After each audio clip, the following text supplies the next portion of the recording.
GlaxoSmithKline Consumer Nigeria PLC will pay its shareholders 17.42 naira for every share held as per the proposed scheme of arrangement for the dissolution of the company. The company, a UK-based pharmaceutical giant, earlier announced on August 3, 2023, that it would be leaving Nigeria and shutting down its Nigerian subsidiary. The company is subject to approval from the regulatory authorities.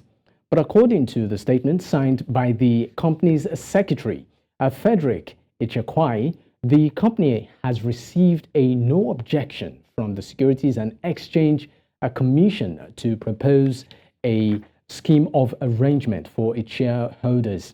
Now, the proposed scheme of arrangement notes that all companies' outstanding shares will be cancelled and all its existing shareholders, except GSK UK, will be settled at a premium of 17 naira 42 kobo for every share they hold.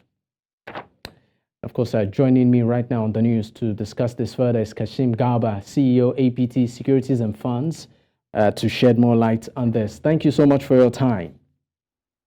Thank you for having me. All right, great. Now, I would like to start off the conversation with the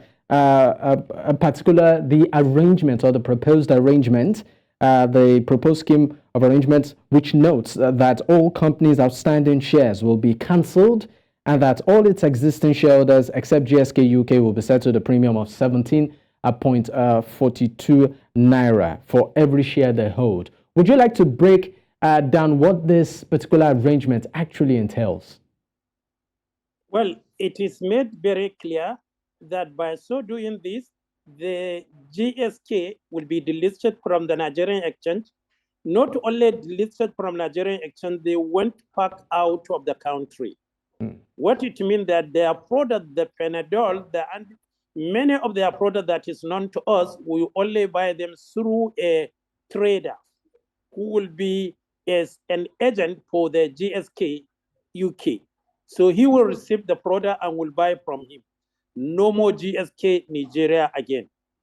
Wow. What's the implication of this, particularly for the economy? Because GSK is actually, a pharmaceutical giant in the world. And I mean, leaving Nigeria in terms of the impact on jobs, the impact on maybe taxes, the economy, what exactly are we looking at?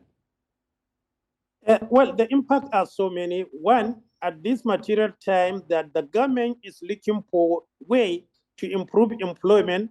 By so doing, they are closing the factory, and all the workers, including the security, will be asked to leave the premises. And thereafter, the product is no longer going to be produced here.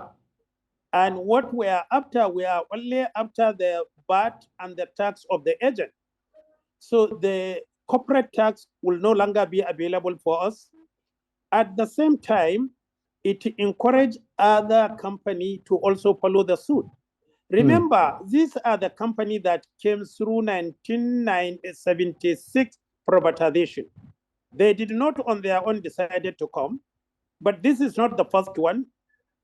I remember the 7-Up also delisted, Coca-Cola delisted, though they remain in the country, but they are no longer quoted. But this is delisting, at the same time is closing the factory. So what it means is a double loss. We are losing it from trading the shares. At the same time, the workers that spend their years severally, they are going to say bye-bye to this company because they are going to join an employment trench. Now let's talk about the ripple effect of this particular move. We know that the current administration has been attending summits and meetings and international events to woo in investors. What message does this pass to the international community?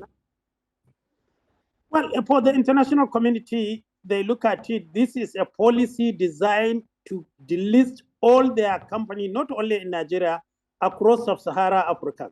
So it's a policy decision made by the parent company, and there is little much we can do about it.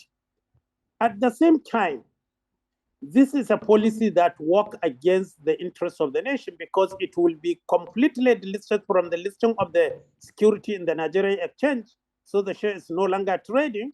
At the same time, it may attract others. Don't forget, PZ also proposed the same. They want to get the list. I remember even the coronation that you were picked, making a proposal, and there was a time Ondo also make a similar. But those one, they are not listing completely to get out of the country. They just they don't want to be listed in the Nigerian exchange.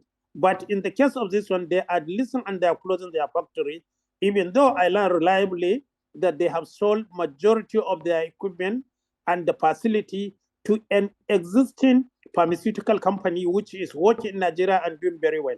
So we cannot say totally lost, but at the same time, we do not like it.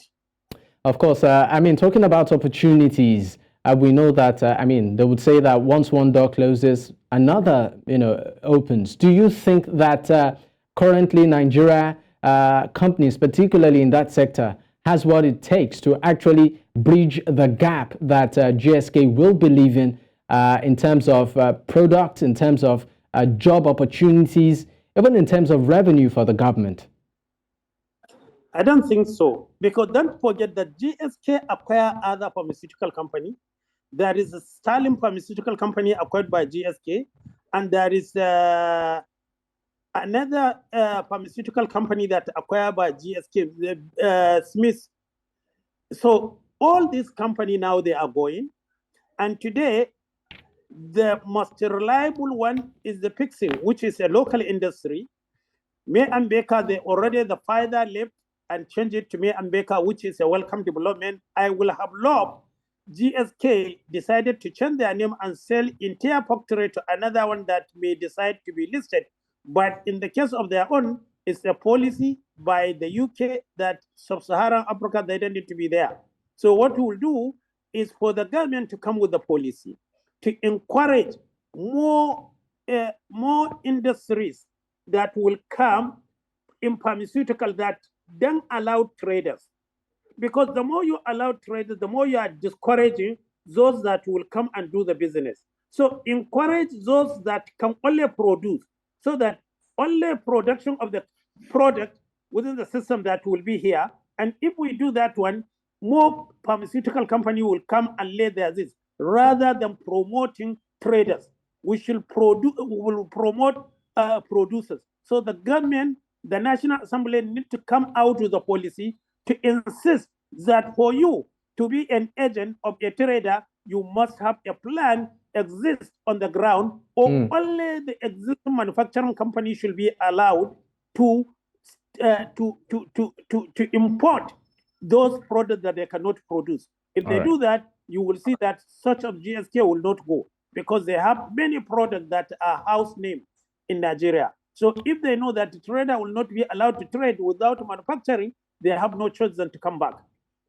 All right. Thank you so much for your time, Kassim Garba. Once again, thank you. Thank you.